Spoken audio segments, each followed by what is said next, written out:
Who here golfs? Who here tries? Okay. Before you ever golfed, before you ever went out there, did you kind of just think in your mind, how tough can this be? Come on. It's a little teeny ball. You got a big flat thing. I just don't understand why people are getting so weird about this. How tough can this be?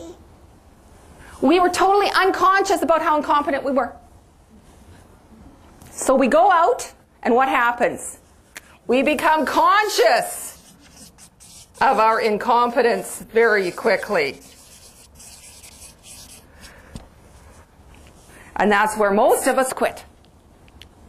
You go do that one golf tournament and you're thinking, oh man, this is harder than I thought. And someone's saying, Tim, you just need a few lessons and you too will be able to golf.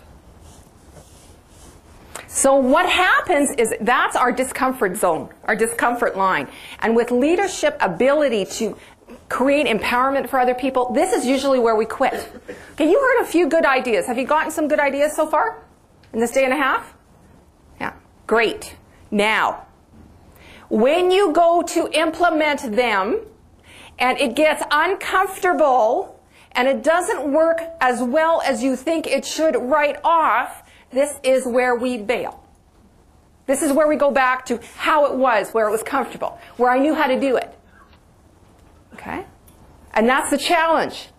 How do we move off being conscious of our incompetence and this huge drive to go back to our comfort zone, where we feel like we are competent managers, competent leaders, competent team leaders, okay? Is to push ourselves to that next step where we become conscious in our competence. I'm going to introduce in a little while the second model about how do you take people from where they are and give them more and more empowerment at a level where you feel safe in giving that empowerment and they feel confident in taking it. That is a process you need to practice if you're going to become competent at it. But sometimes when we start doing things that are new, that are uncomfortable, that we know are really good ideas, but, oh, geez, you know, this is a lot harder than how I used to do it. Sure, we weren't getting the results the old way, but at least I was comfortable with my lack of results.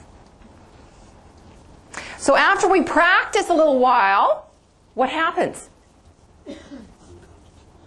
We become unconscious in our competence.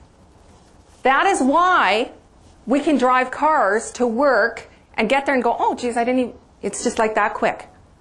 If you think about the first time you learned how to drive a car, I learned on a standard grain truck. And the whole lift this, push that, look in the back mirror, make sure you haven't killed a gopher. But in a sense, it was very conscious as I went through that learning process, and after a while, it became unconscious. So when you learned how to drive a car, when you were first learning how to drive it, the first time you go, how hard can this be? Dad does it. Right? We were unconscious that driving a car took skill. And then we became conscious of our incompetence as soon as we hit something. And over time, we were very conscious of how we were driving. We were safe drivers, but man, we were focusing. Oh, did we have to focus?